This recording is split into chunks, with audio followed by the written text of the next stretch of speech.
Queridos, vamos colocar de pé? Eu gostaria que nós encontrássemos mais 2 ou 3 irmãos e estivéssemos orando juntos agora. Esse é um tempo que nós temos reservado para celebrar ao Senhor Jesus. Lembrar uns aos outros que Ele está vivo, que Ele vive em nós e adorá-lo, porque só Ele é digno de receber o nosso reconhecimento e a nossa adoração. Por favor, encontre alguém que está perto de você. Não deixe ninguém sozinho.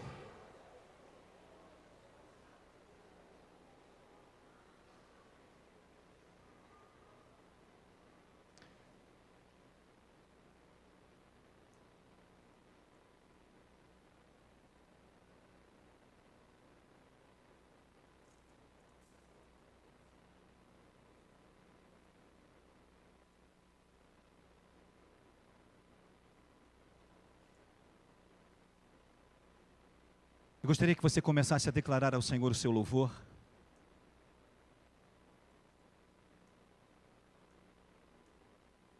Abrisse o seu coração, dissesse as suas palavras de amor a Jesus. Eu gostaria que você não se ocupasse de nenhuma outra coisa,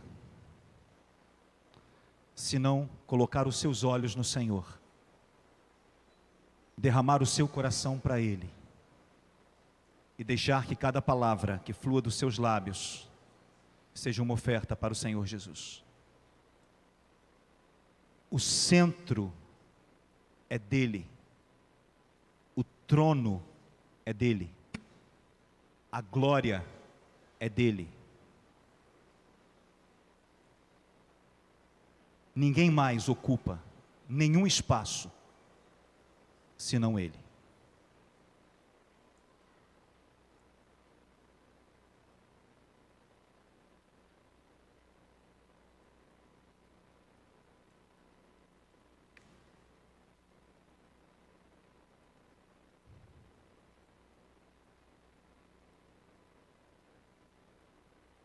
Abra os seus lábios e vamos adorá-lo nesta noite.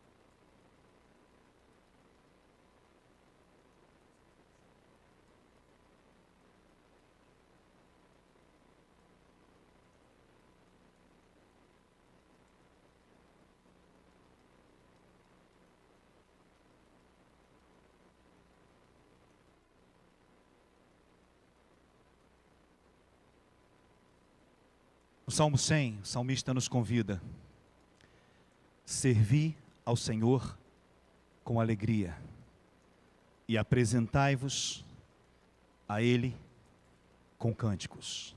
Vamos declarar mais uma vez? Servi ao Senhor com alegria e entrai diante dEle com canto. Mais uma vez? Servi ao Senhor com alegria e entrai diante dele com cânticos. A introdução dos cânticos no ambiente do Antigo Testamento se deu no tabernáculo de Davi.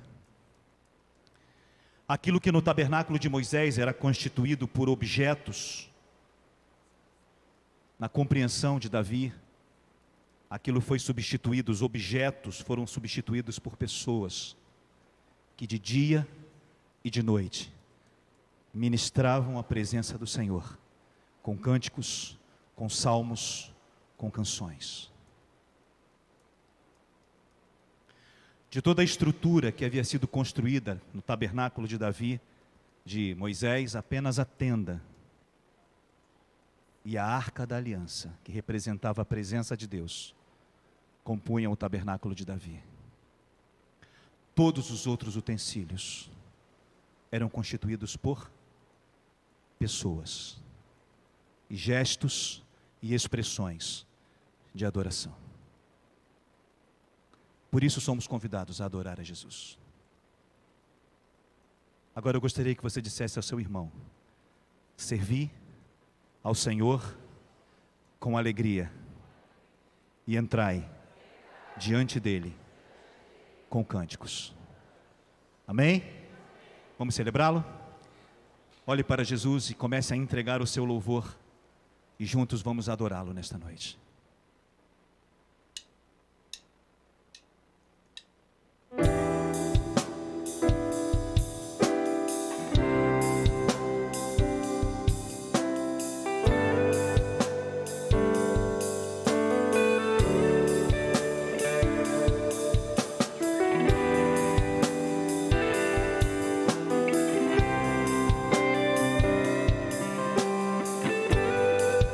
Vamos dizer a Ele juntos: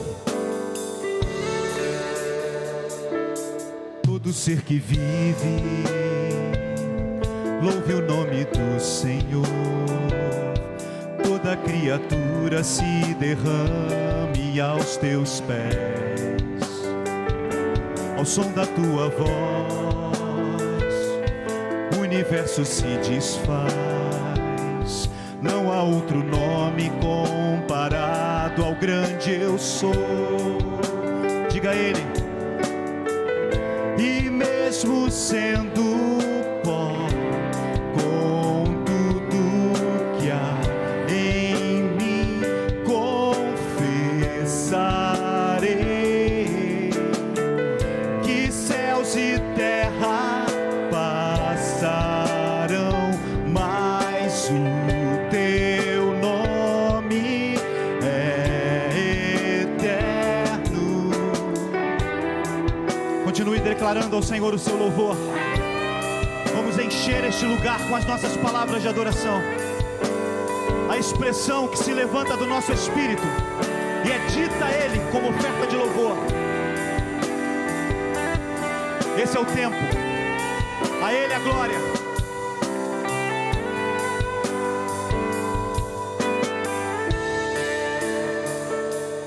Todo ser que vive, louve o nome do Senhor. Toda criatura se derrame aos teus pés. Ao som da tua voz, o universo se desfaz. Não há outro nome comparado ao grande eu sou. Diga a Ele: e mesmo sendo pó, com tudo que há em mim, confessarei que céus e terra passarão, mas o teu nome é eterno. Todo joelho dobrará ao ouvir teu nome, teu santo nome. Todo ser confessará, louvado seja o teu nome, teu santo nome. Vamos dizer mais uma vez, todo joelho dobrar. Diga a Ele: ao ouvir teu nome,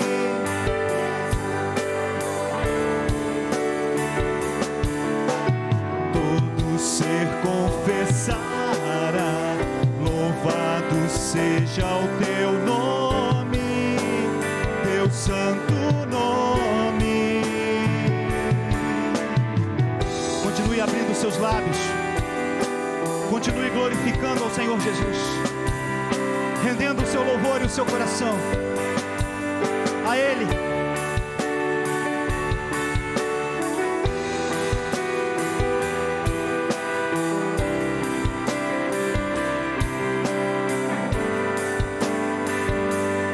Vamos declarar mais uma vez, todo joelho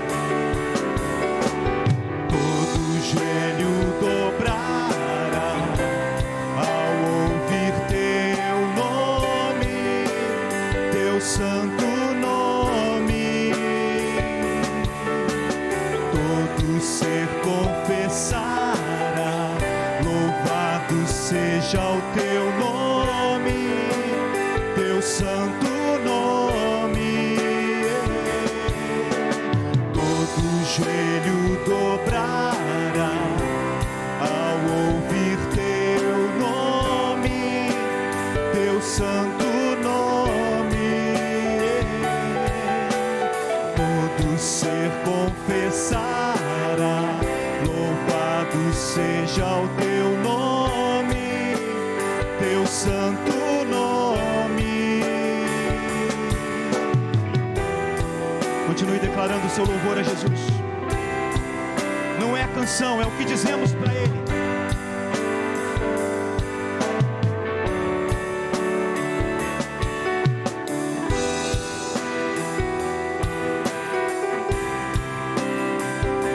Continue adorando ao Senhor.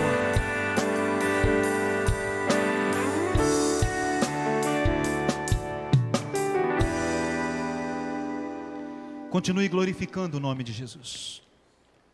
Não há outro que seja digno. Não há outro que seja merecedor. Toda glória, toda honra, toda majestade, todo domínio, todo poder, toda riqueza, toda sabedoria pertencem a Jesus. Ele tem um nome que está acima de todo nome, exaltado acima de tudo e acima de todos. E estamos aqui para render a Ele a nossa oferta de louvor e glorificá-lo com nossa adoração.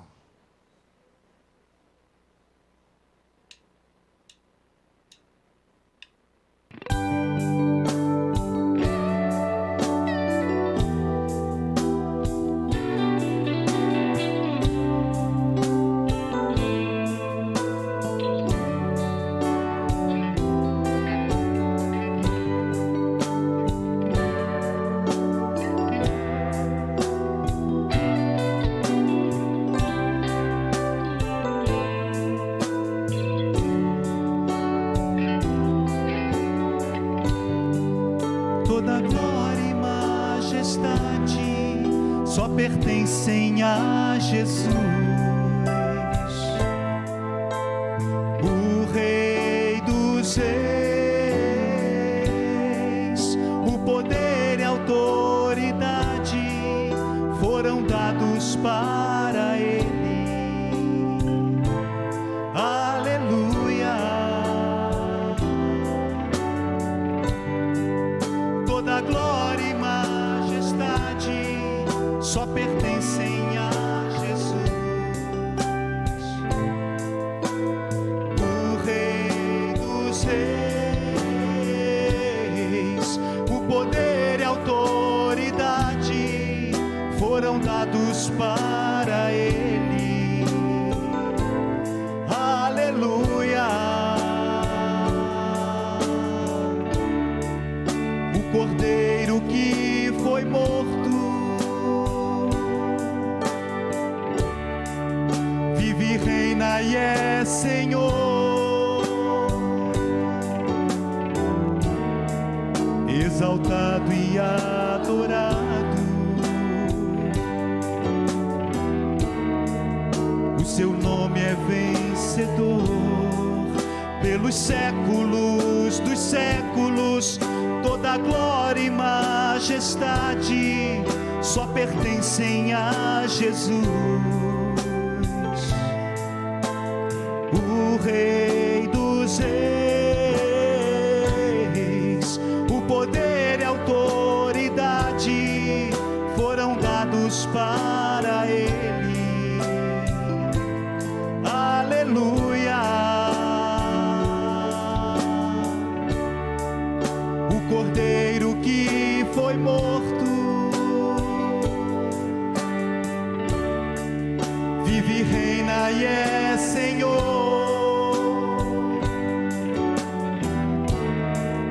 exaltado e adorado. O seu nome é vencedor pelos séculos dos séculos. Toda glória e majestade só pertencem a Jesus, o Rei dos Reis. O poder e a autoridade foram dados para Ele.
Abra os seus lábios, entregue ao Senhor a sua adoração, declare ao Senhor o seu louvor, não se ocupe de outra coisa, esse tempo é dele, não olhe para o lado, olhe para Jesus, declare o seu louvor para Ele, encha este lugar com a sua adoração.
Você, eu vou dar um grande e forte aplauso ao meu rei. Você é livre se quiser fazê-lo.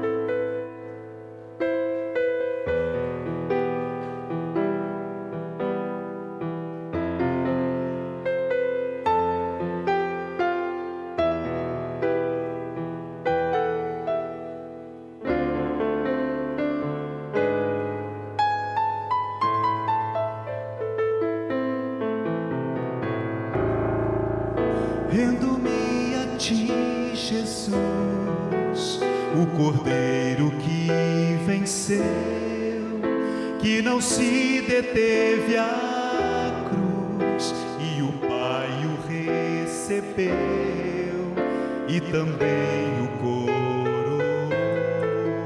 Rendo-me a ti, Jesus, poderoso e vencedor, nome ao qual tu fazes jus, pois és Rei e és Senhor. Sou de ti adorador,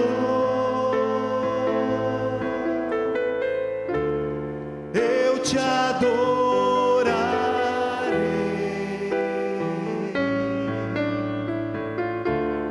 eu te adorarei.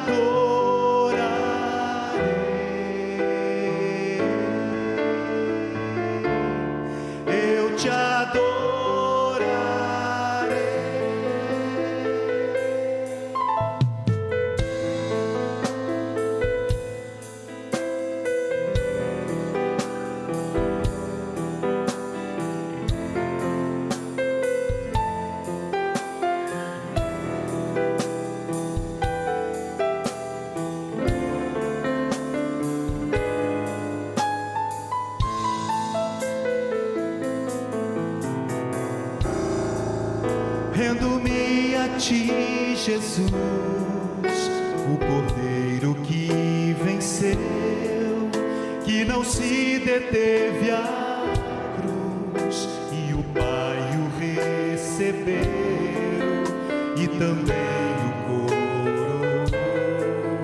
Rendo-me a ti, Jesus, poderoso e vencedor, nome ao qual tu fazes jus, pois és Rei e és Senhor. Sou de ti adorador, eu te adorarei, eu te adorarei, eu te adorarei,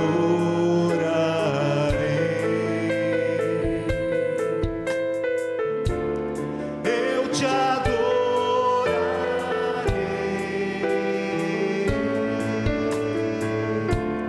eu te adorarei.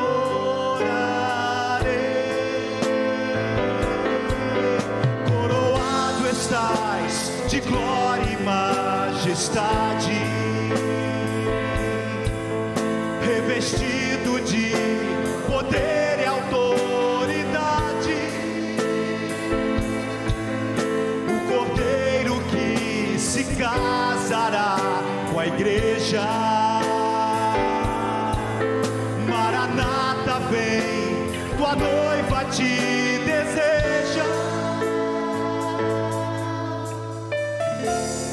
Eu te adorarei,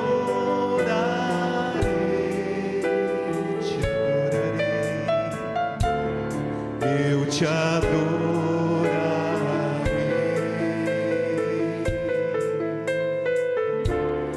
eu te adorarei,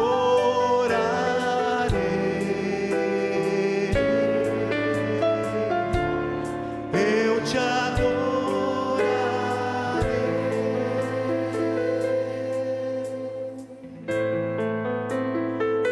Continue glorificando ao Senhor Jesus. Continue rendendo-lhe o seu coração.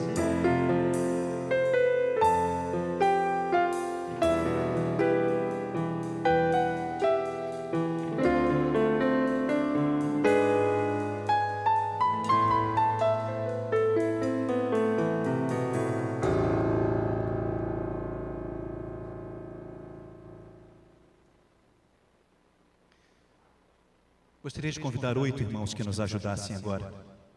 E gostaria que todos permanecessem de pé por enquanto, a não ser que você necessite ficar sentado. 8 irmãos que nos ajudem para fazer chegar até os nossos queridos os elementos da nossa celebração de permanência em Cristo Jesus. Todos que estão conosco são convidados a partilhar desse tempo, todos. Sintam-se à vontade para fazê-lo. Enquanto os irmãos fazem isso, nós vamos passar um cântico novo, para que vocês possam ir se acostumando e entendendo que fala exatamente desta graça do Senhor que nos alcança e da sua bondade sobre nós.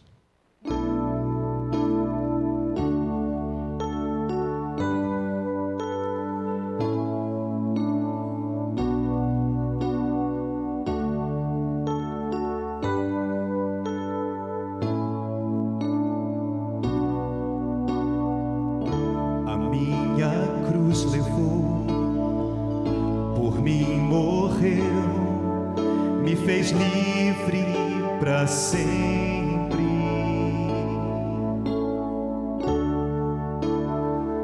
Sua graça me alcançou. Eu cantarei tua bondade para sempre.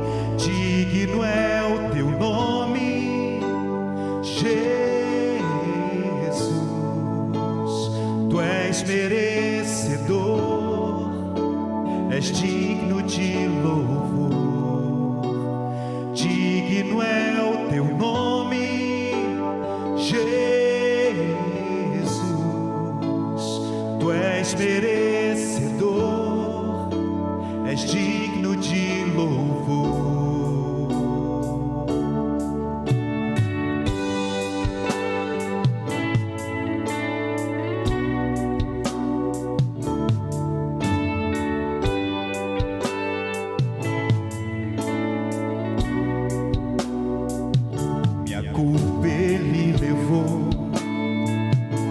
seu amor me fez dele para sempre.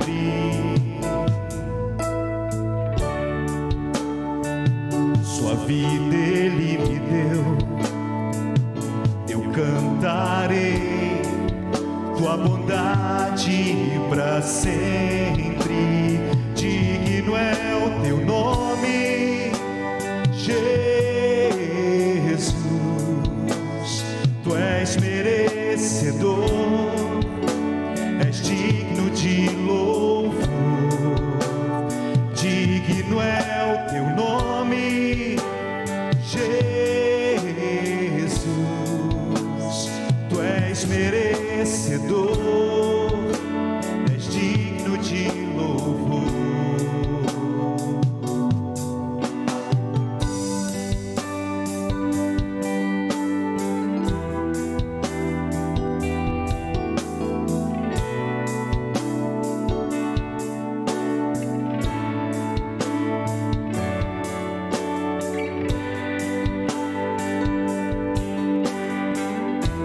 Declarar juntos: sejas exaltado no céu. Olhe para ele e declare: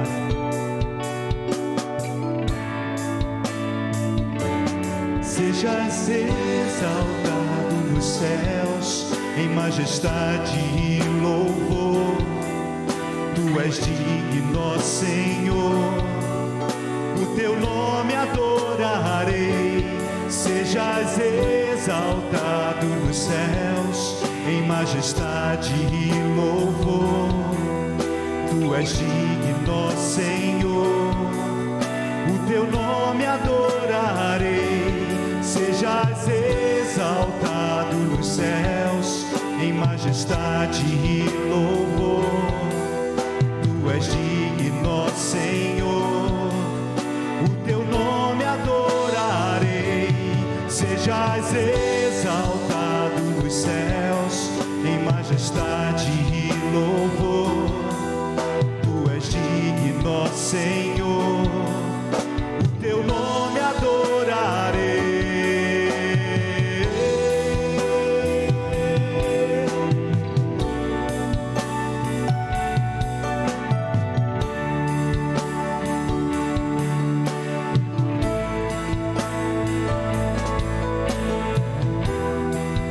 Mais uma vez, diga meu teu nome. Vamos fazê-lo de todo o coração. De todo o coração. Digno é o teu nome, Jesus. Tu és merecedor, és digno de louvor. Digno é o teu nome, Jesus.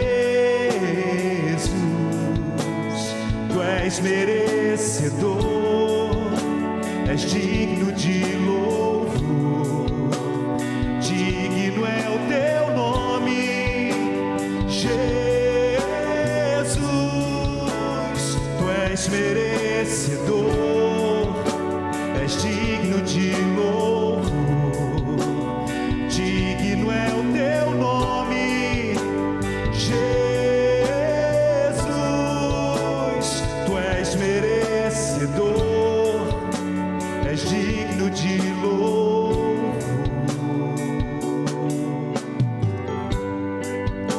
Ajunte-se a mais 2 ou 3 irmãos e vamos dizer a este Jesus que é digno, que nós decidimos permanecer nele e contamos com a sua graça que não desiste de nós e o seu Espírito que nos dá vida para permanecermos nele.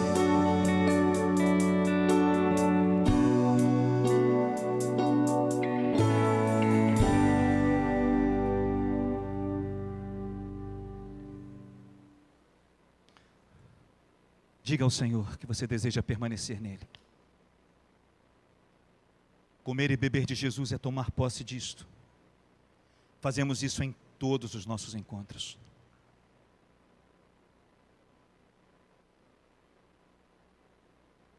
Permanecei em mim e eu permanecerei em vós. Como o ramo não pode dar fruto se não estiver ligado à videira, sem mim, nada podeis fazer. Quem come da minha carne e bebe do meu sangue, permanece em mim e eu permaneço nele. Porque quem de mim se alimenta, por mim também vive.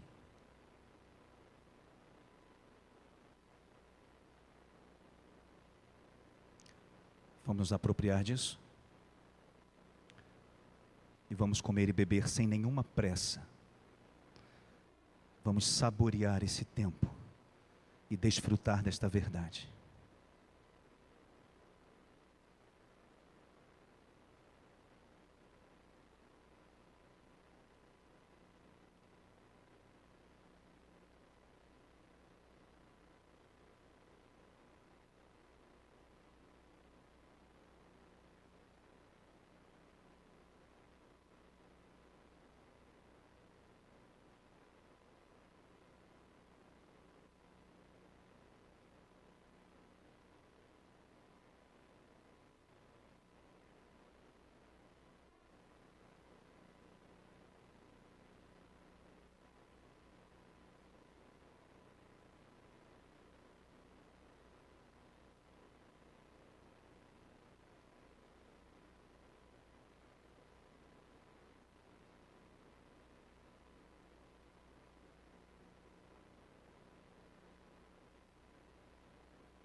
O Senhor te abençoe e te guarde. O Senhor faça resplandecer o seu rosto sobre ti e tenha misericórdia de ti. O Senhor sobre ti levante o seu rosto e te dê a paz. Amém? Amém. Muito bom ter a Elisa com a gente. Ela passou por uma cirurgia, colocou uma prótese no quadril, né? No joelho, isso. E já está se recuperando, já podemos tê-la conosco, que alegria. Eli e Simônia também estavam dando uma viajadinha pelo Nordeste, já voltaram, bom demais tê-los conosco. Fiquei sabendo que o Eli andou dando uma visitada lá no Calheiros, lá nas Alagoas.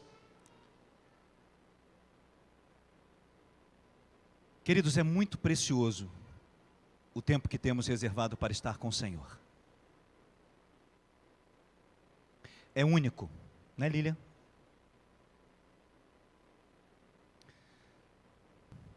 Semana passada, quando nós estávamos fechando a exposição de Efésios capítulo 6, nós tratamos uma situação das circunstâncias que envolvem marcas emocionais que nos são trazidas, que nos são aplicadas por meio da ausência ou das distorções dos convívios familiares. Há uma coisa importante que eu esqueci de dizer na semana passada, não me ative da necessidade de expô-la na semana passada e creio que é importante para fechar essa compreensão. A quantidade de traumas, de marcas, de feridas de alma que ocorrem e que são decorrentes. Bob, você mexeu em alguma coisa aí, meu nego? Já voltou? Voltou. Sumiu, depois voltou. E que são decorrentes das distorções dos relacionamentos familiares. É imensa. Desse tempo que tenho podido trabalhar com terapia cognitivo-comportamental com várias pessoas em vários ambientes, de cada 10 pessoas que atendemos, no mínimo 8 têm marcas traumas, feridas decorrentes do ambiente familiar. E é por isso que é muito importante dizermos o que vou dizer agora, e eu vou apenas abrir um parêntese e dizer, e vamos retomar o outro texto, que é o texto que vamos trabalhar hoje, que é Provérbios capítulo 28.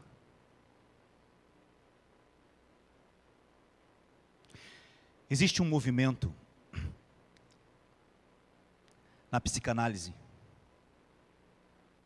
que trata da responsabilidade emocional. Talvez alguns já tenham ouvido falar sobre isso. Responsabilidade emocional trata da compreensão de que nós somos responsáveis por aquilo, ou da sensação de ser responsável por aquilo que você causa de sentimentos em outra pessoa.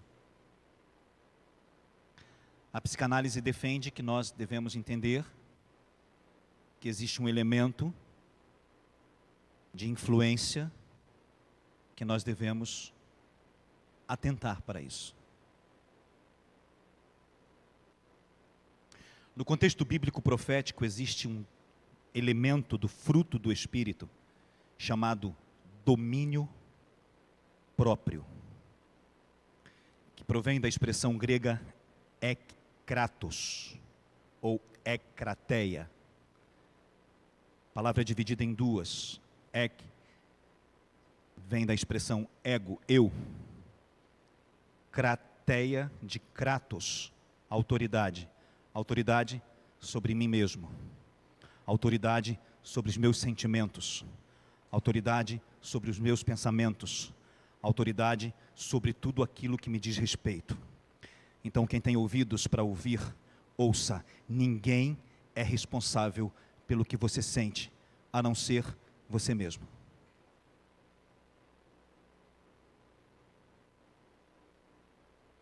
O que acontece é que a gente pega a ideia de responsabilidade emocional e a gente inverte. A responsabilidade emocional deveria ser a preocupação de quem fere. No entanto, nós nos apropriamos dessa ideia para nos vitimar e dizer que somos vítimas de pessoas que nos fazem sentir. Ninguém tem poder e autoridade para fazer você sentir absolutamente nada, a não ser que você o queira.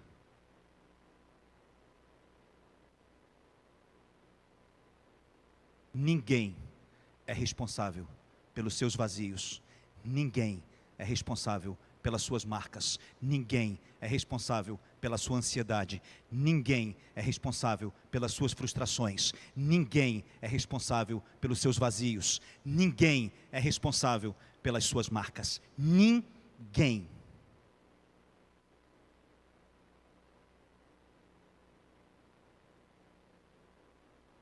Podemos usar a argumentação de que os nossos pais falharam, de que o nosso meio familiar não foi o melhor, mas aquilo que sentimos é responsabilidade nossa. O que eu sinto é responsabilidade minha. E o que me garante isso é que quando o Espírito me faz nascer de novo e Ele passa a viver dentro de mim, Ele coloca um elemento em meu caráter que se chama domínio próprio. Capacidade de dizer aos meus próprios sentimentos que quem manda neles sou eu.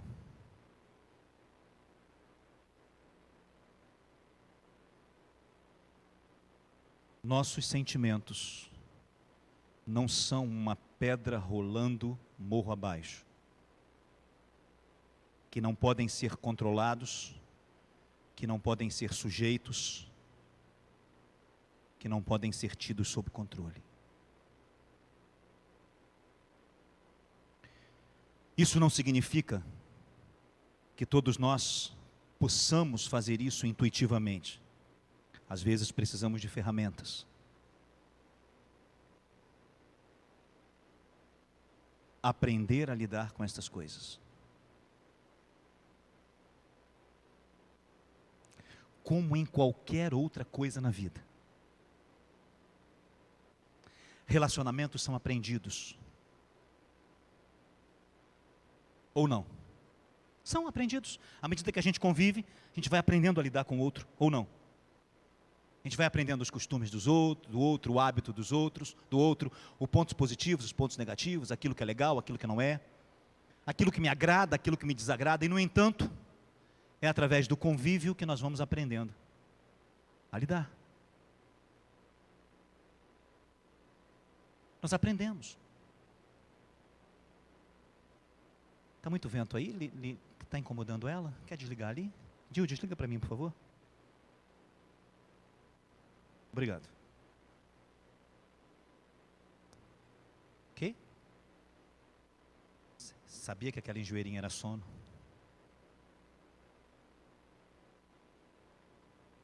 Então a gente precisa trabalhar isso como verdade. E com entendimento.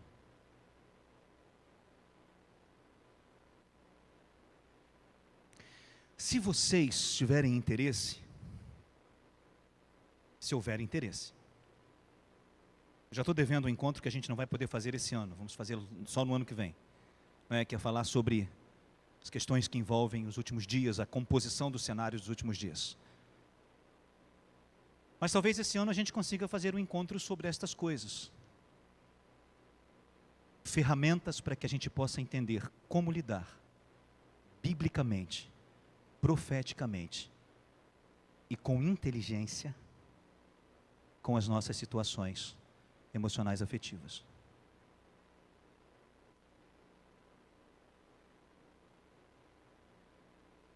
Aí você vai dizer para mim assim, você deve ser um cara assim muito bom, muito equilibrado, muito tranquilo. Não. Eu conheço a volta por dentro. Eu conheço a dor por dentro. Eu conheço a ansiedade por dentro.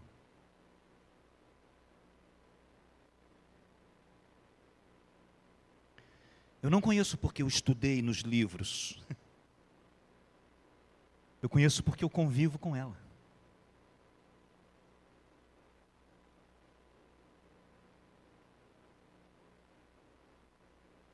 Na última sexta-feira, à tarde, pensem num sujeito que sentiu todos os sintomas possíveis.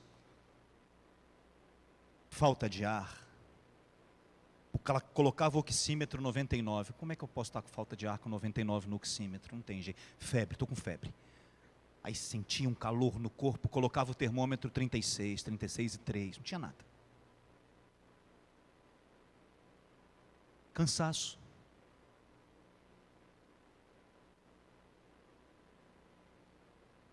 Aí você vai dizer assim, você? Eu sou gente. Alô? Igualzinho você. Com as mesmas fraquezas, com as mesmas limitações. Só que com algumas ferramentas.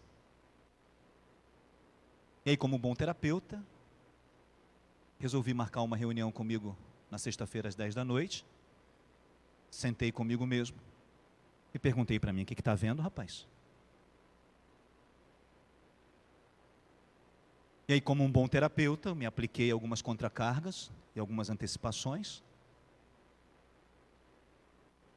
Me mediquei com um ansiolíticozinho bem fraquinho no sábado de manhã, hoje de manhã.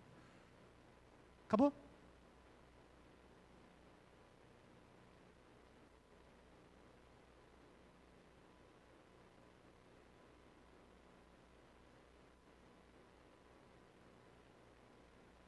Ao mesmo tempo em que não somos responsáveis, ou os outros não são responsáveis pelo que nós sentimos, nós somos responsáveis por lidar com a faxina e com as coisas que estão desalinhadas e que dizem respeito ao nosso emocional.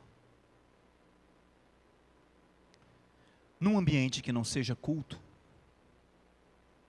porque culto a gente expõe a palavra e culto a gente celebra Jesus, não é? Alguns perguntam assim, mas não dá para fazer um culto, uma série de conferências para tratar? Não dá. Porque a única causa bíblica para nos reunirmos para celebrar e cultuar é a ressurreição de Cristo Jesus. E a única coisa que cabe num ambiente de culto e de celebração é minha expressão para Ele e a voz dele para mim. Mais nada. certo? Essa história de culto de libertação é muito efetivo, mas é um serviço. Essa história de culto doutrinário é muito bacana, mas é um serviço. Essa história de culto de multiplicação é muito bacana, mas é um serviço. Não tem nada a ver com a realidade cultica, biblicamente exposta e ensinada para nós. A primeira geração se reunia por um só motivo: celebrar a ressurreição de Jesus e fortalecerem a fé um dos outros no Cristo vivo. Não há outro motivo bíblico que nos leve a nos reunir. E se não está aqui, para mim, não dá para fazer prática. Ok? Mas se quiserem marcar, se quisermos ter um tempo, podemos fazer de repente um ambiente num sábado, onde a gente possa fazer uma oficina, por que não? Não é? E tratar dessas questões. Como lidar com algumas delas, pelo menos as mais comuns. As questões de traumas familiares, as questões que envolvem situações emocionais, questões que envolvem ansiedade. Se houver interesse de vocês, a gente poderia tentar isso para os dias aí para frente. A gente volta a falar disso depois. Porque hoje a gente vai expor a palavra. Provérbios capítulo 28. Abra sua Bíblia, por favor. Nós estamos aqui para isso. Para dizer ao Cristo vivo que nós cremos nele, vivemos nele. E para que esta vida nos seja infiltrada, semeada, germinada e crescente pelo poder da sua palavra. A única coisa que gera a identidade de Jesus em nós é a sua palavra e o seu Espírito, nada mais. Eu vou repetir. A única coisa que gera em nós a identidade de Jesus é a sua palavra e o seu Espírito, nada mais. Nada mais. Provérbios capítulo 28.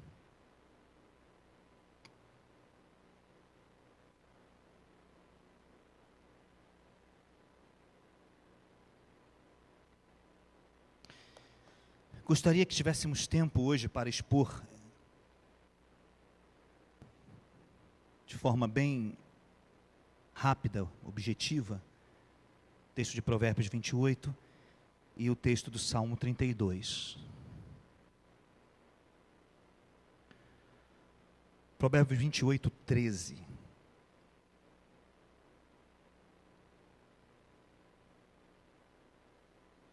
Eu gostaria que os irmãos lessem na versão que os irmãos têm aí. Por favor, leia se apropriando do que você está lendo. Vamos lá? Não importa se é diferente. Leia.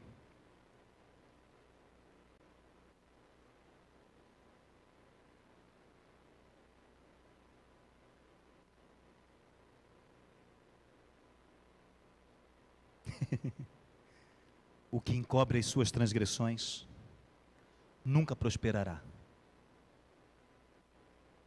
Mas o que confessa e deixa, o quê? As transgressões, alcançará a misericórdia.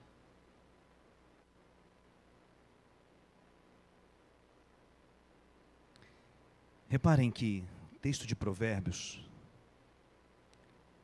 ele já começa com a premissa de que transgressões vão ocorrer.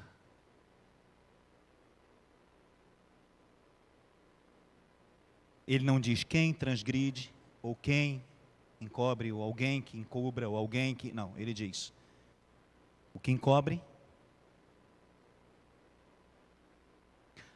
aquele que encobre suas transgressões. Então, uma premissa por trás disso. O quê? Transgressões acontecerão. Está claro?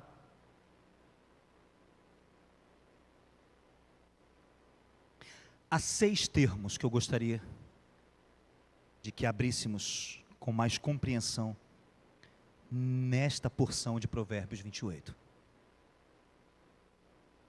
Primeira é o verbo encobrir. O que encobre as suas transgressões. O verbo encobrir deriva do verbo hebraico caçar, que no seu contexto mais primitivo, na sua raiz mais primitiva, traduzido pelo verbo fechar, algo que foi fechado em algum lugar. E aí então o sentido deriva da ideia de algo que está escondido, oculto, algo que não está exposto, como algo que você fecha numa gaveta, para que ninguém veja. Essa é a ideia, o que encobre as suas transgressões, o que fecha as suas transgressões, o que oculta, o que esconde. Aquele que não expõe.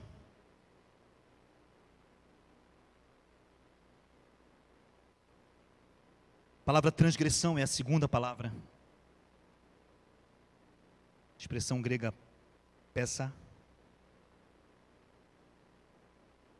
E traz a ideia de quebra de padrão, de deliberada rebelião contra algo estabelecido. Quebrar uma lei ou um parâmetro. A transgressão, ela não é casual, muito menos acidental. A transgressão é uma quebra de padrão deliberada. Aquele que encobre a sua transgressão, aquele que engaveta, aquele que oculta a sua atitude deliberada contra o padrão de Deus, não prosperará.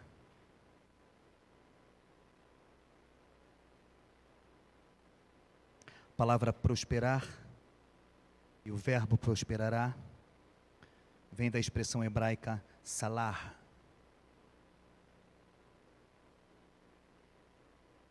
A raiz primitiva deste verbo significa ser adequado, ser bom, dar a ideia de progredir, de ir adiante. Aquele que engaveta, que esconde, que oculta a sua deliberada intuição, a sua deliberada ação de quebrar o padrão de Deus, nunca viverá de forma adequada. Nunca encontrará o que é bom.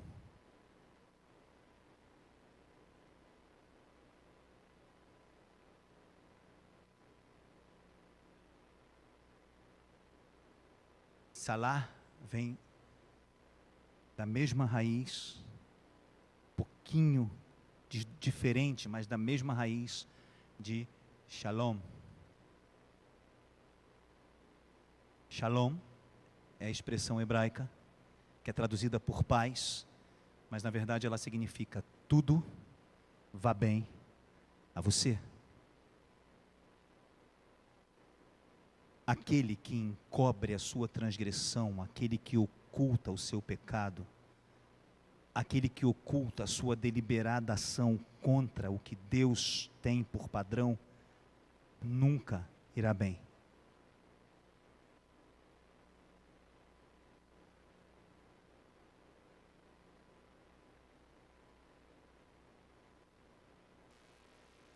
Mas o poeta diz: mas o que confessa e deixa, alcançará misericórdia. Aí são outras três expressões. A expressão confessar vem do verbo hebraico yadar. A minha pronúncia hebraica é horrível. Então não se assustem se vocês ouvirem em outro lugar uma pronúncia melhor, porque possivelmente será melhor do que a minha. Não é? A gente faz a transliteração, mas nunca é a mesma coisa. É como fica um alemão falando português. Né? Já escutaram um alemão falando português? um alemão falando português, é uma coisa que é difícil de compreender, né? É mais ou menos assim, é um brasileiro tentando falar umas palavrinhas em hebraico. Mas Yadar é a ideia de autorreconhecimento daquilo que é certo. Eu gostei muito dessa descrição do termo feita por Strong. Confissão é o autorreconhecimento daquilo que é correto diante de Deus. Confissão não é apenas dizer o que fez, mas implica na autocrítica, na capacidade de comparar o que fez com aquilo que deveria ter feito. Entendem? Não é apenas dizer o que fez, mas é o autorreconhecimento de que aquilo que fez está fora do padrão de Deus. E aí, como complemento dessa ideia, Strong diz: declarar o erro como resultado de reconhecer a culpa. Não é dizer que cometeu o erro, é entender que aquele erro consequentemente trará uma culpa. Então, quando você confessa, você reconhece e declara conscientemente que errou e que sabe que está debaixo de culpa. Já algumas vezes tenho dito aos irmãos aqui que confissão que não é resultado desse auto-reconhecimento e dessa retomada de posição, e essa palavra confessar tem tudo a ver com o que estamos expondo sobre arrependimento, porque é exatamente essa tomada de posição para reconhecer o erro e para mudar de postura, mudar de sentimento, mudar de ação, mudar de vida. Confissão que não gera mudança é cinismo. Sabe o que é ser cínico? É aquela coisa de você perguntar assim: você fez? Eu fiz. Tá, mas você tem compreensão de que, não, eu fiz.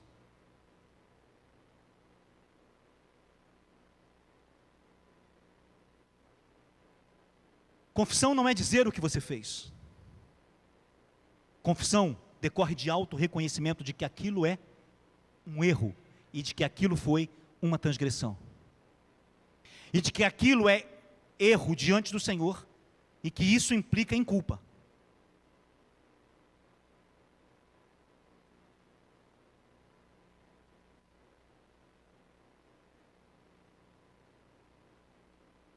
É a declaração da consciência de um erro.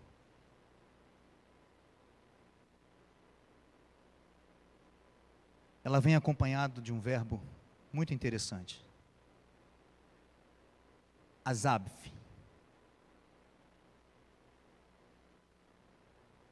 Esse verbo tem na sua raiz primitiva a ideia de soltar, de abandonar.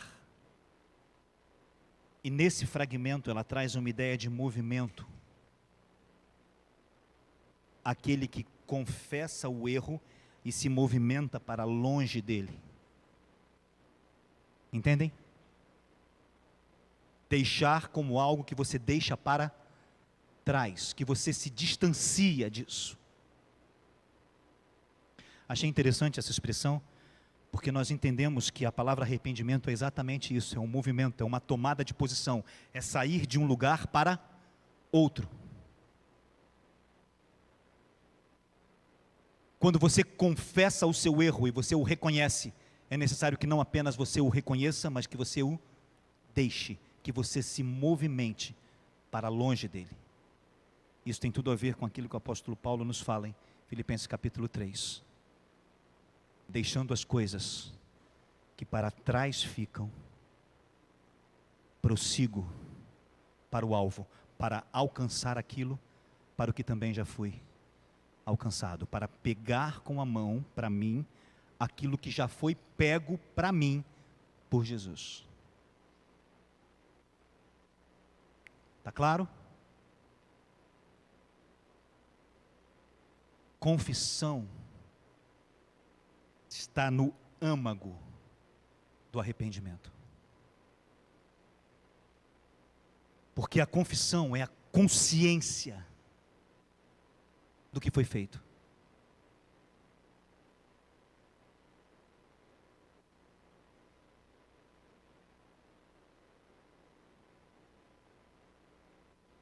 Lucas capítulo 15, a partir do verso 11, nós vamos encontrar a história do filho pródigo. Todos nós conhecemos. Acho que eu levei o quê? Uns 6 a 8 meses expondo o filho pródigo. Mais ou menos.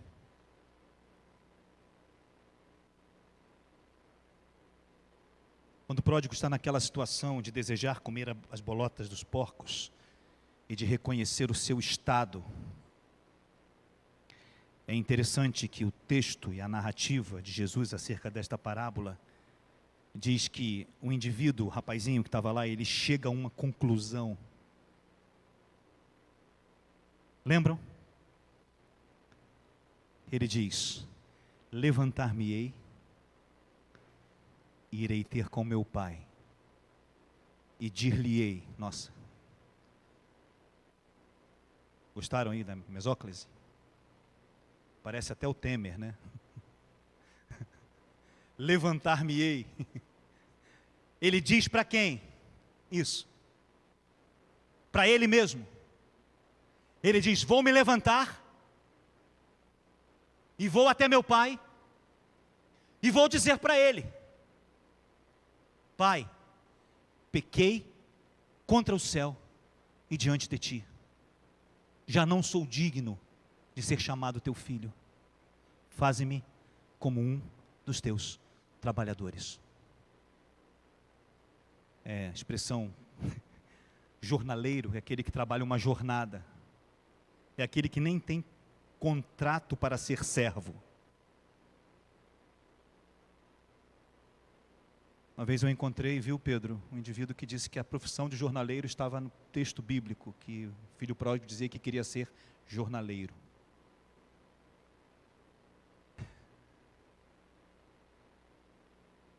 A ideia de jornaleiro é aquele que passa por uma jornada. É aquele que nem é servo de forma permanente. É dessa consciência que nós estamos falando, de dizer a si mesmo, de se autodeterminar uma posição. Está claro isso? Está claro mesmo? Esse é o âmago do arrependimento. Quando eu entendo que aquilo que eu fiz e aquilo que eu faço precisa ser deixado, e eu me autodetermino a me afastar disso. Mãe, lá no fundo tem uns colchõezinhos, você podia pegar e colocar aqui, para botar ela deitadinha. Júlio, pode chegar lá no fundo que tem. Amor, Raula, os colchãozinhos já estão funcionando?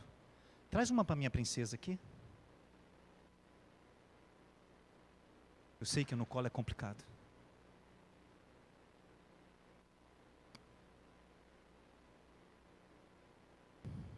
Essa ideia de deixar é exatamente isso. Eu vou me levantar, eu vou para o meu pai, e eu vou dizer, com quem ele está conversando? Com quem ele está conversando? Com ele mesmo. É uma questão de auto-reconhecimento. É uma questão de apropriação. Eu não posso ficar no estado em que estou. Eu sei exatamente o que eu fiz. Então eu vou me posicionar para longe disso. Eu vou voltar para o meu pai. Eu vou dizer para ele. Está claro isso?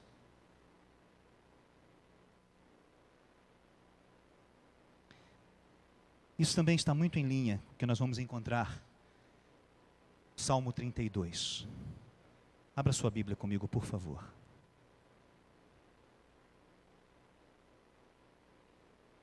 Deu certo? Que bom.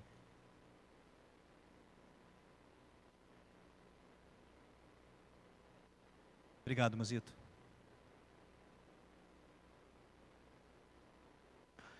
Salmo 32, versos 3, 4 e 5. Faltou uma palavra, né? Achará misericórdia. Essa palavra misericórdia, ela é recheada de algo extraordinário.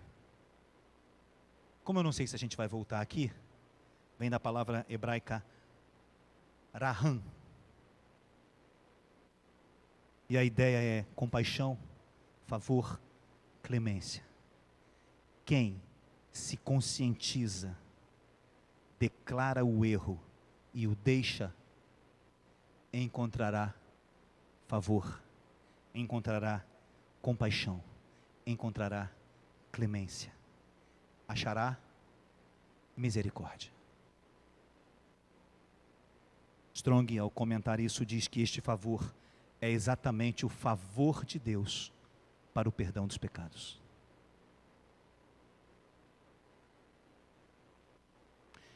Mas eu gostaria de ficar com essa ideia de autoconsciência naquilo que Davi fala nesses textos,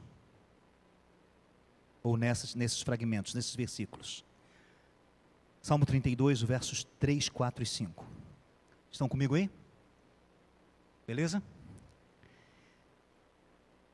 Quando eu guardei em silêncio, envelheceram os meus ossos pelo meu bramido em todo dia. Porque de dia e de noite a tua mão pesava sobre mim, e o meu humor se tornou em sequidão e estio. Confessei-te o meu pecado, e a minha maldade não encobri. Dizia eu: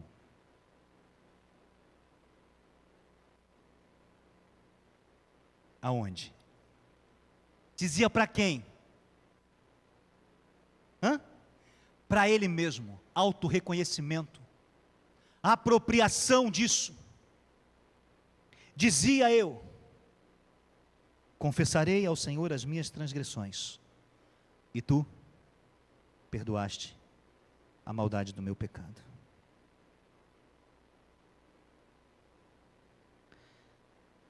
Talvez algumas Bíblias tenham aí, em cima do número 32, alguns temas. Aqui na Trinitariana diz: a alegria do homem perdoado. A de vocês tem aí alguma coisa? Oi? A felicidade de quê? Do homem perdoado. Alguém tem embaixo escrito Masquil de Davi? Masquil de Davi. É um salmo de ensino. Significa que Davi não está escrevendo apenas para expressar a sua emoção, o seu cântico e a sua adoração. Ele está escrevendo este salmo para ensinar. Ele é didático. Ele tem a ver com o processo de fortalecimento e formação da nossa fé. Porque ele é didático para crer. Quem tem ouvidos para ouvir, ouça. O que é didático de Deus não é didático para o cognitivo, é didático para o espírito. E só pode vir ao meu espírito se isso for recebido por fé. Fé para si viver. Então ele diz: enquanto guardei em silêncio, ou enquanto eu me calei, é o exato oposto de confessar. Mais adiante ele vai dizer: meu pecado eu te encobri.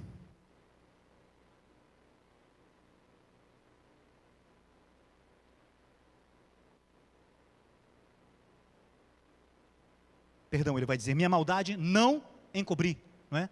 Mas antes ele vai dizer: enquanto eu guardei em silêncio. Então essa ideia de que o autorreconhecimento não tinha chegado e a confissão, a apropriação da declaração do erro permanecia guardada, encoberta. Quando ele diz lá embaixo no 5, a minha maldade não encobri, a segunda expressão, segunda oração do verso 5, Confessei-te o meu pecado e a minha maldade não encobri. A palavra encobrir é a mesma que nós vamos encontrar em Provérbios 28.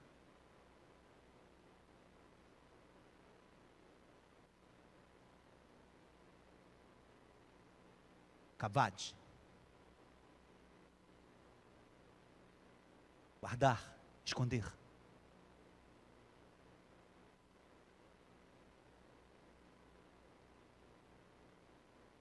Perdão. Perdão. A palavra caçar, esconder, guardar. Enquanto eu guardei em silêncio, enquanto eu mantive em silêncio, enquanto eu não expus isso. O que ele descreve? A tua mão pesava sobre mim. A ideia de pesar aqui é algo angustiante, que coloca sob pressão. Aí sim, a expressão que eu acabei de dizer, kavod, que vem daquilo que nós já vimos algumas vezes, que é traduzido pela palavra glória, kavod, que tem a ver com peso da presença, com substância. Lembram? Glória no sentido de peso, de substância, de presença. É a mesma raiz desta palavra.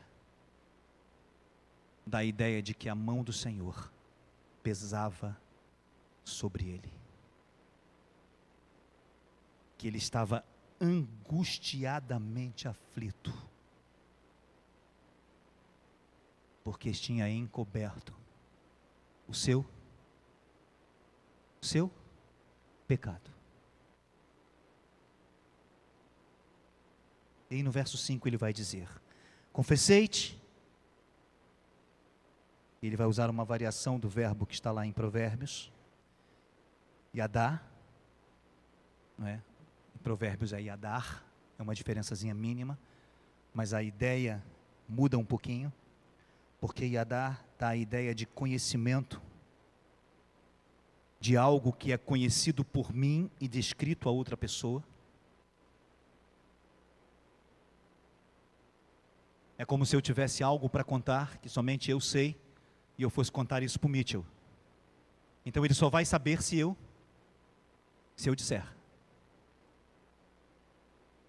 É claro que nós sabemos que o Senhor conhece tudo em todo o tempo, mas a ideia do salmista é dizer que o pecado e a confissão é algo que não pode ser arrancado de mim. Se eu não o fizer, não será feito. Entendem? É o meu pecado, é a minha transgressão, é algo que eu sei, é algo que eu fiz. Logo, só será conhecido se eu disser.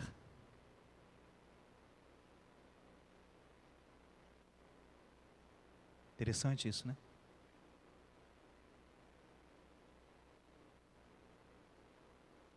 Participei de um culto uma vez, que era um culto de confissão de pecados.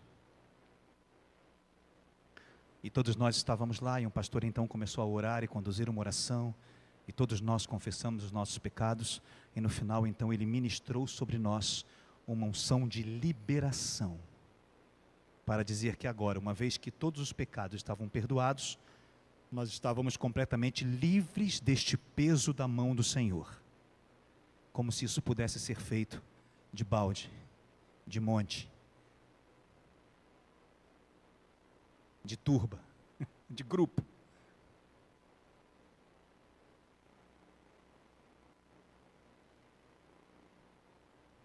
Aquilo que é o meu pecado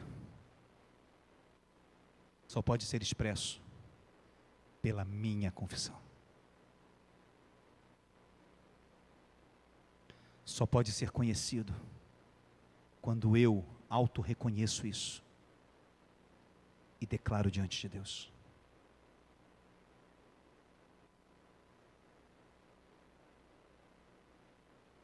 É tão pessoal quanto o seu pecado. é tão próprio e tão seu como o seu pecado, o meu pecado. Está claro isso?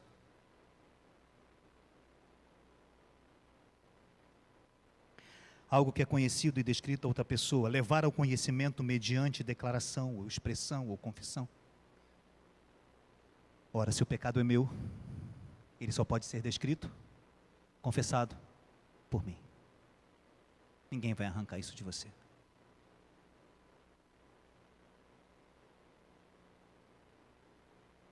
Não entendi, pode perguntar. Ao Senhor. É um relacionamento seu com Ele. Há um momento em Tiago que ele diz que nós devemos confessar as nossas culpas uns aos outros para que saremos, mas é uma outra perspectiva totalmente fora, que diz a ver com um ambiente de corpo, de compartilhamento de coisas que nos pesam. Mas dessa confissão que nós estamos falando aqui, de pecado, é ao Senhor.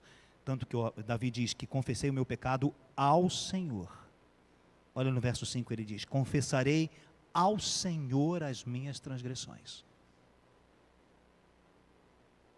Houve um tempo em que nós vivemos, e eu não vou temer de falar sobre isso, porque não é uma crítica, é apenas uma constatação, que alguns irmãos que já estavam conosco na Igreja Batista, quando eu cheguei em 94, a irmã Ana, quem mais? A Elisa, já, não, 94 ainda não, você veio depois, não foi? Na época do pastor Davi, você frequentava? Não. Isaías, Cida já estava com a gente? Cida, isso, Rose, irmã Edir, irmã Maria, Ana Paula era garotinha, tão garotinha, menininha, vinha de vestidinho, a coisa mais linda do mundo. Rosa.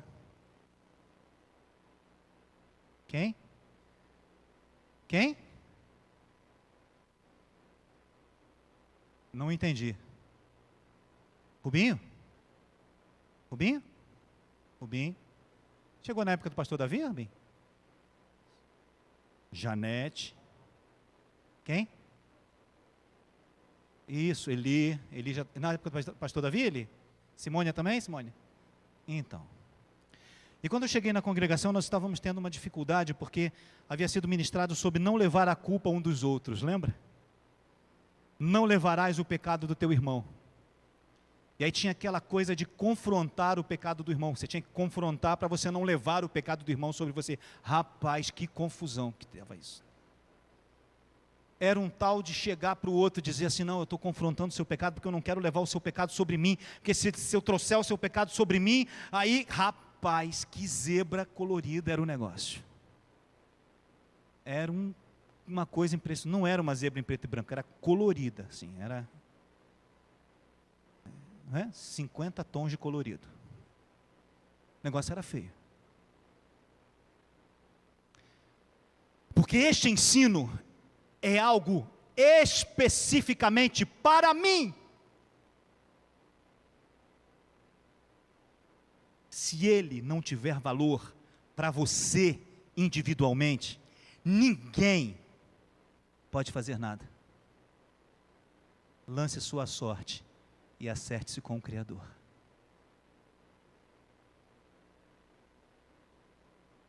Isto aqui não me autoriza a exigir confissão de pecado de ninguém.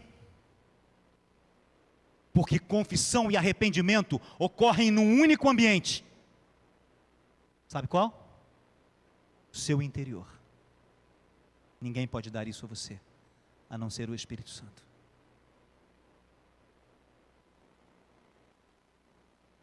Quem ousa exigir isso está usurpando o lugar que não é seu. Isso é entre você e o Senhor. Confrontá-lo para dizer não viva no pecado, todos nós sabemos que a palavra diz, ao expor a palavra, isso está claro, temos que confrontar mesmo. Agora, conduzir a confissão, exigir isso, fazer acepção, dizer assim: não, Lília, você confessou, então você é dos nossos. Você não. Deixa eu ver aqui.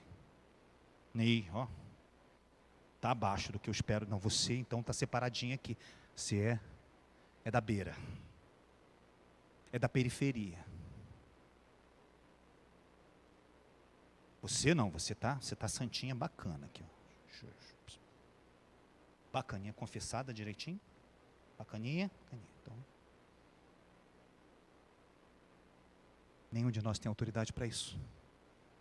Nenhum de nós tem poder para isso, a não ser aquele que sonda as mentes e os corações.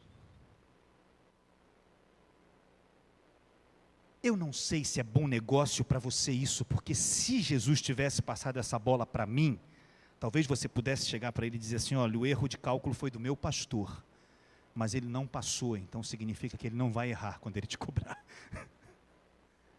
E você pode ter certeza que todos nós vamos dar conta de tudo o que fizemos diante do grande trono branco. Não tem para onde se esconder. Não tem como argumentar. Você pode ser bom de argumentação. Você pode ser fera de colocar a culpa nos outros. Mas diante do grande trono branco, a criança chora e a mãe não vê.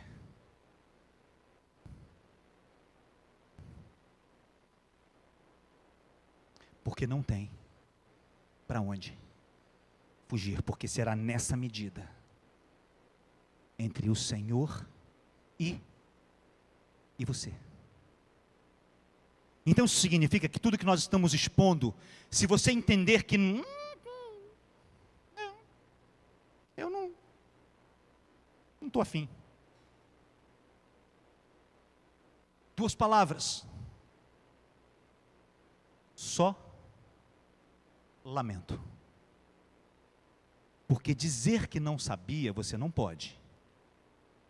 Dizer assim: eu era ignorante, eu não sabia que eu tinha que confiar, eu não sabia que eu tinha que deixar.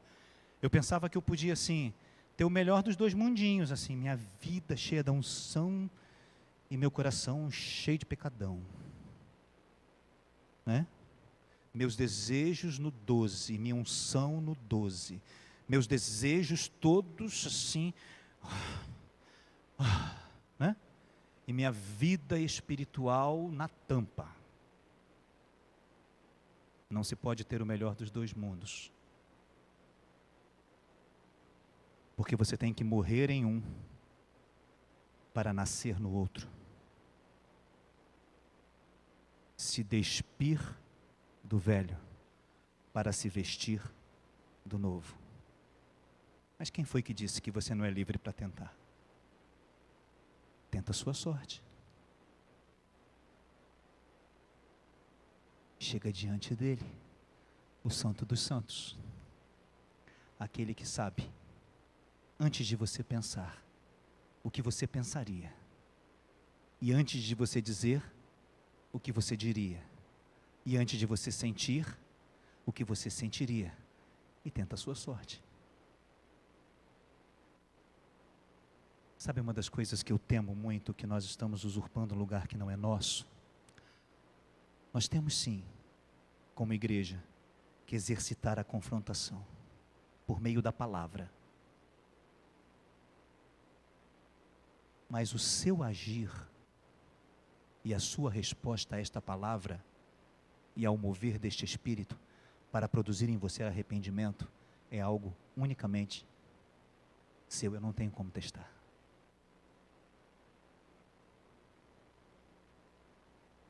Tem? Não. Só aquele que vê, conhece, mente, coração. É com ele.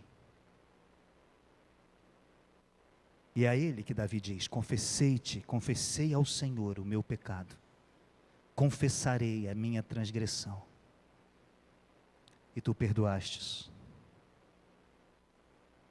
a maldade do meu pecado.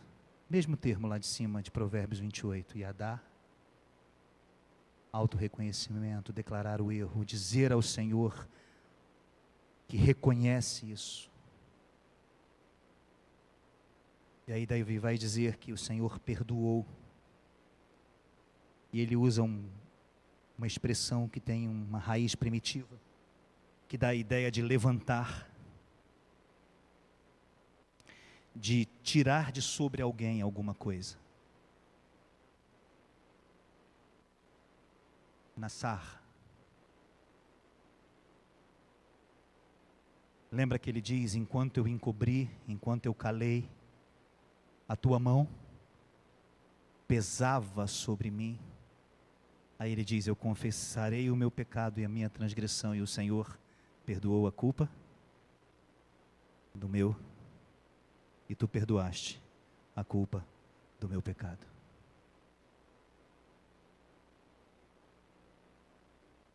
Sabe o que ele faz com a culpa? Com a maldade? Retira de sobre. Remove o peso. Essa é a ideia de perdão que está neste fragmento e nesta expressão hebraica. Confessarei ao Senhor o meu pecado, e tu perdoaste a maldade do meu pecado. O Senhor arrancou de sobre mim o peso, perdoou, tirou de sobre mim a culpa, arrancou aquilo que estava me pesando, arrancou aquilo que estava me oprimindo, arrancou aquilo que estava me angustiando, removeu de sobre mim meu pecado.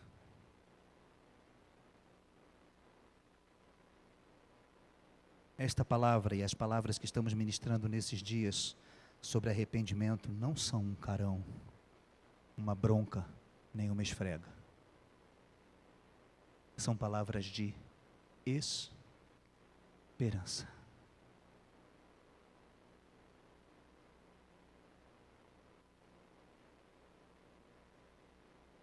Porque nós ainda estamos no tempo de buscá-lo e achá-la.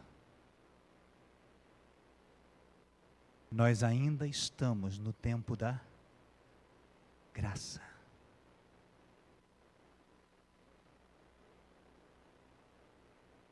Cabe a quem? Cabe a nós, individualmente, compreender isso.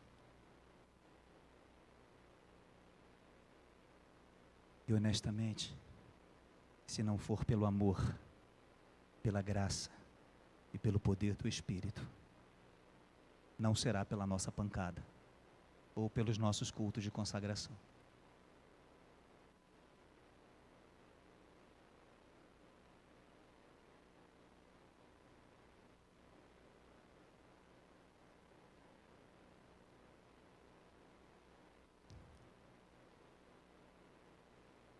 Aquele que confessa e deixa alcançará a misericórdia. Confessei-te o meu pecado, a minha iniquidade não te encobri.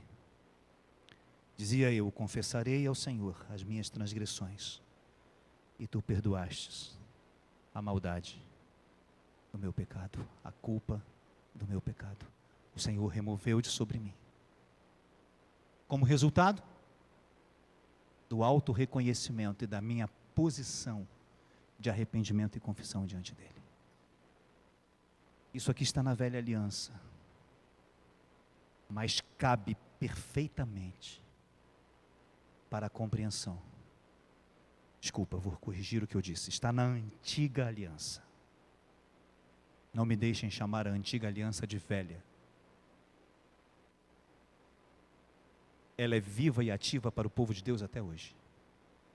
Mas é a antiga aliança. A nova aliança que Jesus fez conosco, ela tem implicações que entram nessa perspectiva. E se parasse aqui já seria bem interessante, mas ela vai um pouquinho mais além, assim, peraí.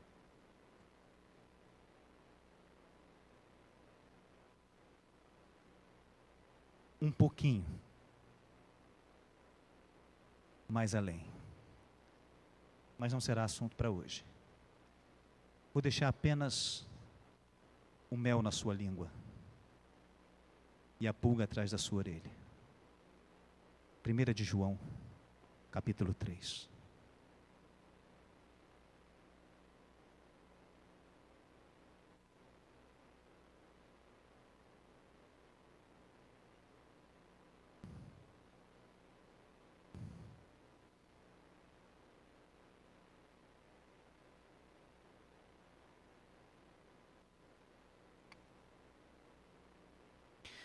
Vamos fazer um recorte nos versos 6 a 9 apenas, hoje. 6 a 9. Nós não vamos expor o texto agora, porque não teria a menor chance, né? Só deixar a pulguinha coçando atrás da tua orelha. E uma gotinha de mel, ou de fel, não sei, na sua língua.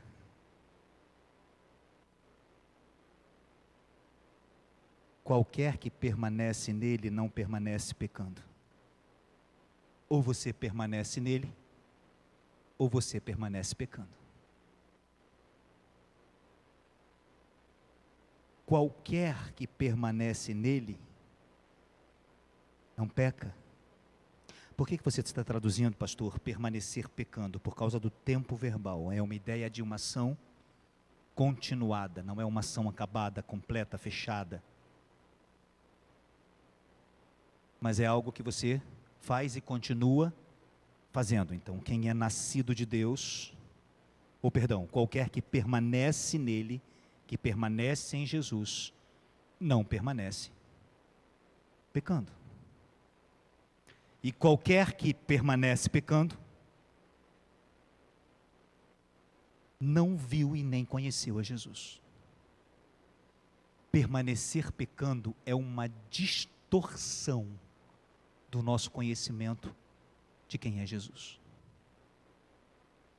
O apóstolo João está falando para a igreja, ele está falando a crentes. A sua carta não é para ímpios que estão para se converter, é para gente que já está vivendo com Jesus. Então ele diz que se a gente continua pecando, peca continuamente, é porque a gente não o viu e ainda não o conheceu como devia.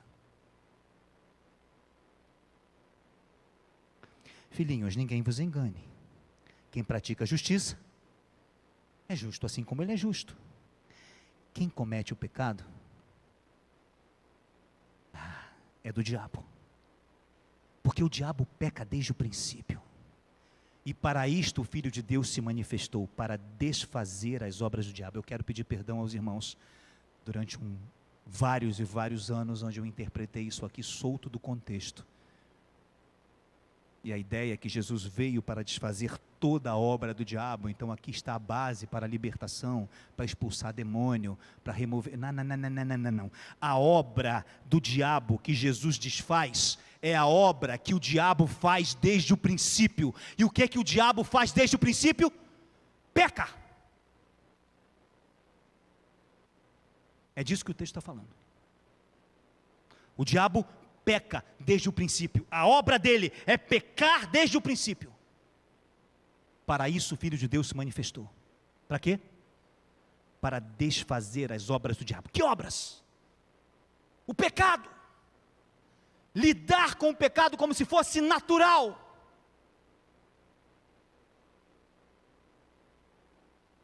Eu disse que não ia expor, né?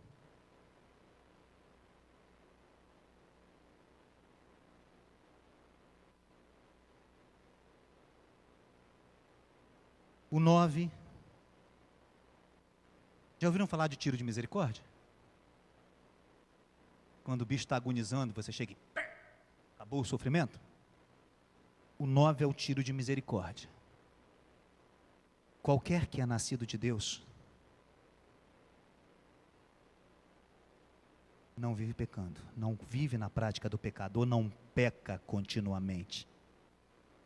Porque a semente de Deus permanece nele, e não pode pecar, não pode viver na prática do pecado, não pode pecar continuamente, porque é nascido de Deus. Entendem a pequena diferença?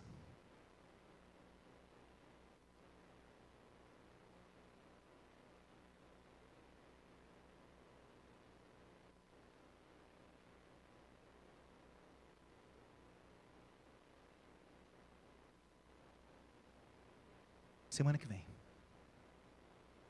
A gente vai abrir alguns tempos e alguns verbos, porque o segredo destes textos, desses 4 versículos, estão nos verbos e nos seus tempos, que na verdade envolvem aspectos na língua grega.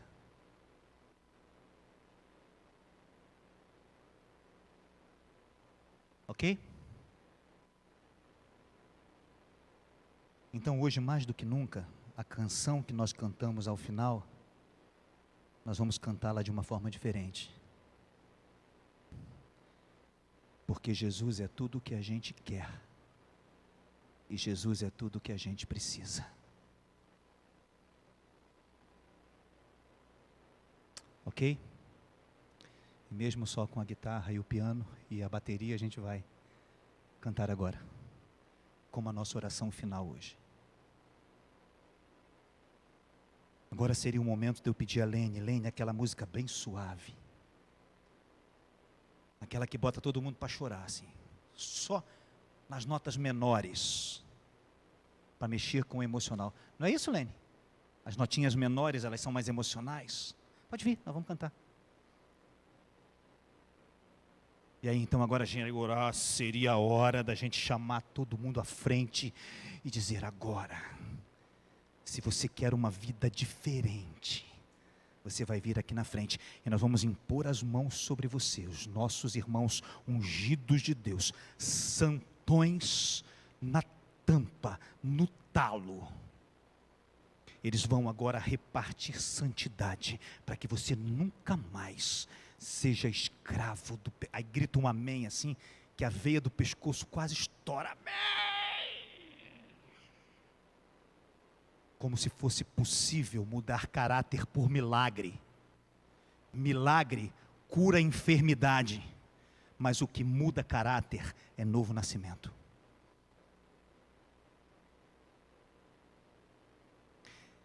Poder ressuscita mortos, mas o que levanta dos mortos os que estão em pecado é graça e Espírito de Deus, que produz em nós o mesmo que Ele produziu em Cristo, ressuscitando dentre os mortos, para que a gente aprenda a viver sem pecado.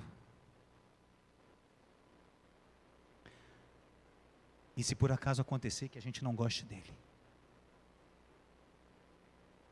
e se por acaso acontecer que a gente saia dele rapidinho, e se por acaso acontecer que ele não seja comum, que ele não seja visto como algo normal, que ele não faça parte da normalização,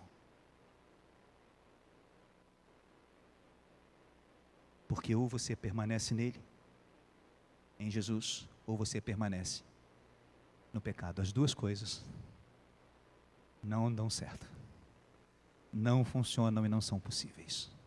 Por isso nós vamos cantar, orando nesta noite: Tu és tudo o que eu quero, Tu és tudo que eu preciso, Tu és tudo para mim. Porque é só pela vida dele, e é só na permanência nele, que a gente consegue isso. Por isso a gente ceia todos os domingos, para reforçar a consciência de que queremos permanecer em Jesus. Queremos permanecer em Jesus. Não tem essa história de dizer: se você está em pecado, não come. Se você está em pecado, larga o pecado e come, para permanecer nele. Porque para remover o pecado basta a confissão e o arrependimento, que nos leva à graça e à restauração. Ele tirar sobre nós o peso.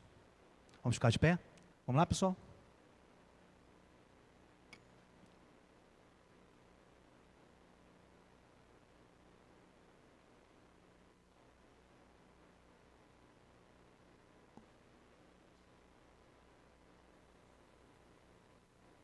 E gostaria que a gente cantasse de fato essa canção como uma oração. Essa será a nossa oração final. Ok? Feche os seus olhos então, ou olhe para Jesus como você achar melhor. E torne esta canção, se aproprie dela como a sua oração nesta noite. Senhor, te abençoe e te guarde.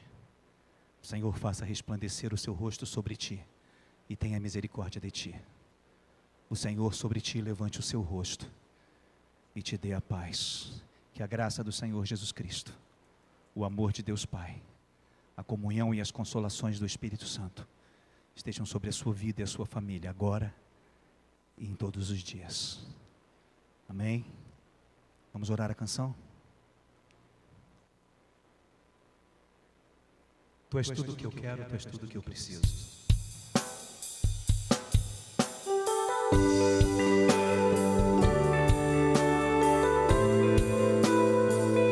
Todo final de culto a gente canta essa canção. Hoje você vai orar ao Senhor. Vamos lá? Senhor, Tu és minha herança. Diga para Ele: Tu és minha porção. Em Ti eu tenho segurança.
Abraça os irmãos que estão perto de você. Uma semana de paz, de graça e de misericórdia.